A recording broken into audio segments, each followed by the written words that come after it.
Hey, Gary here. Welcome to Book Mob episode 75. And today I'm just going to briefly talk about Richard Osman's new Thursday Murder Club mystery, The Impossible Fortune.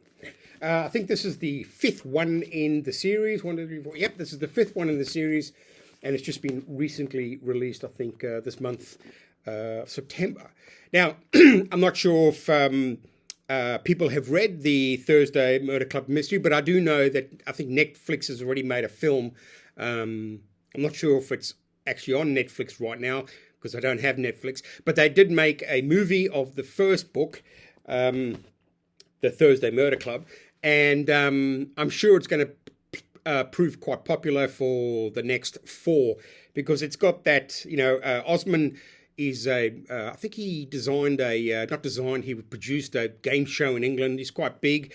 And in fact, he's already started another series, We Solve Murders, which is it's a trio of people. I think I did a review of that book and I wasn't that impressed with that one. Now, okay, I read The Impossible Fortune in one, not one sitting, but I read it in a 24-hour period because it is very, very easy to read. It's got a sort of a sluggish pace. It's a fun read. It is entertaining. And again, it's a book that I really, really think can be read by all readers. I mean, it's got everything you want in a detective agency. And I guess his hook, the Thursday Murder Club Mystery Club, the hook is that they're all in their late 70s or even 80s. I can't even remember. That shows you it's one of those books. I think it's four characters who each play a role in the Thursday Murder Club, and they get together and go through various scams and solving crimes. And in each book, you do sort of get to know the characters. The main character, or the main lead, is an ex-spy, used to work for MI6 or MI5, one of the two. And there's a character that is a gay psychiatrist. There's an ex-union rep.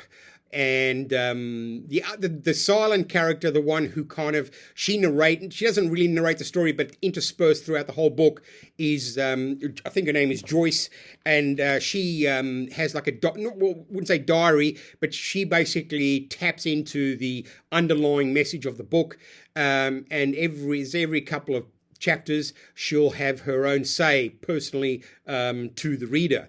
And she's kind of a vague, but at the same time, you get the feeling that maybe Osman is trying to say that perhaps she's the linchpin of the group and not the ex-MI5, MI6 operator.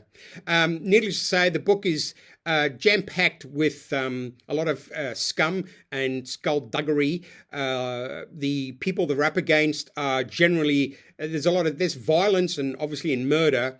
And one gets the feeling that is she going to kill off one of these characters sooner or later, because they always come close to scrapes, and they kind of it's like a sort of it's like a cheese. It's not Sherlock Holmes, but it's not as in depth as Robert Galbraith's books, the Strike series. This is a more light-hearted sort of popular culture mystery novel that doesn't really. Osman fills the book with popular references to popular culture. He'll drop in podcasters. He'll talk about how older people are struggling with technology. But then again, on the other hand, he'll have someone who's older who knows everything about technology. So he plays to stereotypes quite a lot. And when you read it, you can see this is a classic series that would easily transfer to TV, which in my opinion would take away the readers, because the digestibility of the TV series or the films obviously is going to be, it's going to be 2 hours or so, whereas I think it's still fun to read them and perhaps the TV or the movie Netflix have made will encourage people to pick up the first one and start reading the 5 books of the series so far. Now, he's definitely says at the epilogue that he's going to be writing another one in the Thursday Murder Club's mystery series, and he's also going to be doing a second volume of the We Solve Murders. So this bloke is going to be riding up a storm, and I'm sure he's I'm sure he's not breaking any new ground whatsoever. He's giving you an entertaining, very, very easy peasy page-turning read. Look, it's funny. If only in the last 4 or 5 years have I even begun to read some literature like 20 years ago, 15 years ago, I would have passed this by. But I guess age kind of slows you down, and the enjoyment of maybe having the occasional glass of champagne and enjoying the bubble fizz. And that's what Richard Osman has done with his Thursday Murder Club mystery series. So I can recommend it. I think that you will enjoy it. I do think that it's a worthy read if you're going on a long flight or a train journey, or need something to kill a weekend away. This is the book that I could highly recommend. It's going to entertain you. It'll bring you pleasure in a reading form. And read it before you see the movie, but it's probably too late because most people already, if the film's out, that's the end of that. But maybe, hopefully, people will go, hey, let's get number 2, number 3, number 4, number 5. So, again, good book, easy to read, very accessible, fun and entertaining.